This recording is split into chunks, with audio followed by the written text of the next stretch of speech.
Друзі, от скажіть, ким ми станемо через 10 років? Головне, у якій сфері. Сільське господарство, у нас же земля багата. Та зараз війна, і знищено багато чорноземів.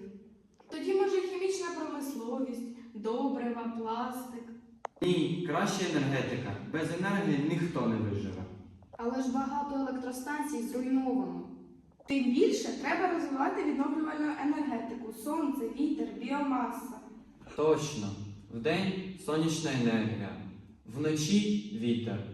А якщо штиль, допоможе біомаса. Не олігархи, а енерголідери майбутнього. По руках. Енергія – це сила нашого покоління.